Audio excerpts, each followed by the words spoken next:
Halo teman-teman, selamat pagi. Pagi. Pernah ada yang nonton filmnya yang dulu? Saya belum main. Yang pasti karakternya di sini adalah karakter yang menantang, yang nggak pernah aku perankan sebelumnya. Jadi membuat aku berpikir, oh, oke, saatnya aku syuting lagi. Aku di sini menjadi seorang dukun perempuan yang bernama Sumi. Kalian tahu yang Guna Istri Muda yang dulu, yang kalian mungkin belum lahir. Disitulah ada tokoh Sumi yang sebetulnya dia adalah sumber dari segala kekacauan yang ada di dalam cerita ini. Itulah saya di sana akan jadi dukun. Untuk mendalami peran sebagai dukun ini melakukan eksplor nggak sih Kak? Atau survei langsung? Survei langsung dari Enggak. dukun susah ya. Yang pasti tentunya eksplorasinya adalah banyak diskusi dengan semua tim yang terlibat dan juga bedah naskah. Dan saya juga paling kalau riset pribadi saya melihat fenomena tentang hal-hal yang berhubungan dengan sesuatu yang tidak terlihat itu kan juga dekat di kehidupan kita ya. Jadi saya punya banyak riset cerita-cerita yang berhubungan dengan yang dianggap punya sixth sense atau orang pintar itu. Dan di Asia, di Indonesia kan banyak sekali juga ya terjadi.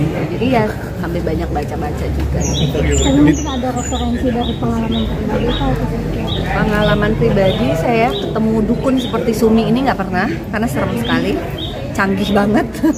Saya nggak pernah, tapi tentu setiap orang pasti pernah lah bertemu dengan paranormal, orang yang bacain tarot dan lain sebagainya. Tapi kalau tokoh seperti yang ada di film Guna Istri Muda ini tuh saya nggak pernah. Untungnya nggak pernah dan jangan sampai ketemu.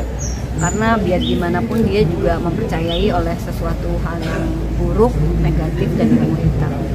Dituntut untuk baru hal apa aja yang menantang buat supaya bisa menjadi seorang dukun? Nanti yang pasti saya mungkin wajahnya nggak akan sepenuhnya seperti saya biasanya. Tentu akan ada efek-efek yang lebih dramatis. Ada beberapa juga nggak bela diri sih, tapi akan ada teknik-teknik tertentu untuk mempertegas bahwa saya sakti gitu. Tapi yang menantang adalah bagaimana sih biar cerita ini yang saya perankan ini cukup relevan juga dalam situasi sekarang. Tapi udah kebayang nggak sih dari Kak Happy ini make upnya ini apa seperti apa lebih itu atau apa?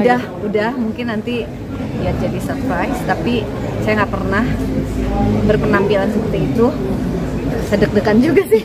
Tapi menarik karena akan ada banyak sesuatu hal yang beda yang saya nggak pernah lihat sih.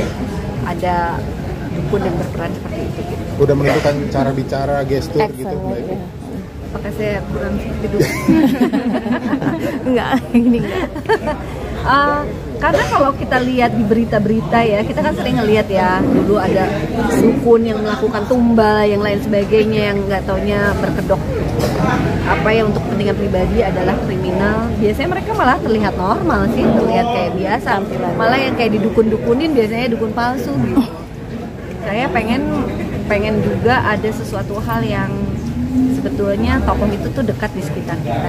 Jadi orang jahat baik sebenarnya kayak apa kita nggak pernah tahu juga. Nah itu yang menarik di dalam peran ini, nanti di dalam peran yang bernama Sumi. Ini Kakak udah lama vakum, udah berapa tahun Kak kira-kira Kak? Mungkin karena kita jarang ketemu aja ya. Tahun lalu sih masih ada film yang Before Now and Then, tapi emang filmnya banyak keliling untuk festival di luar negeri, jadi itu sih yang terakhir belum lama.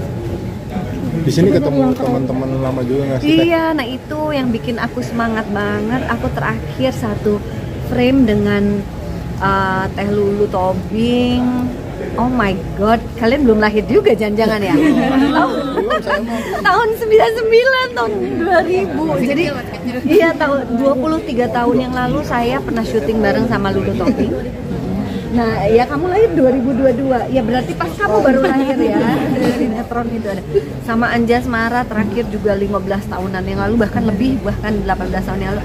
Jadi sebetulnya salah satu yang bikin saya kepengen ada di produksi ini karena saya pengen reunian sama teman-teman saya yang dulu lama kita bermain sinetron dan kita bisa ketemu lagi di film ini gitu, sambil mengenang masa lalu gitu. Berarti membangun chemistry-nya seperti apa, Kak?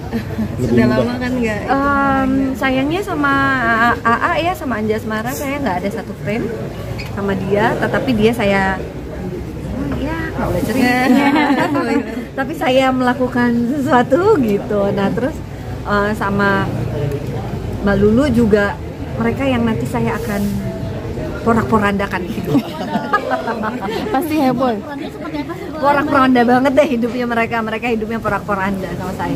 Tapi ada DP juga, itu bikin saya kangen gitu bahwa industri ini ternyata begitu panjang. Teman-teman media, banyak PH, banyak pekerjaan yang merawat keaktoran kita sampai kita bisa sejauh ini. Berarti sebenarnya kan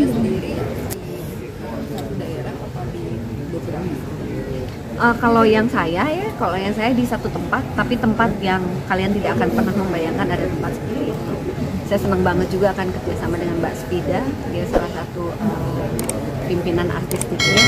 Saya suka banget ketika perempuan membuat sebuah artistik itu pasti punya sudut pandang yang berbeda.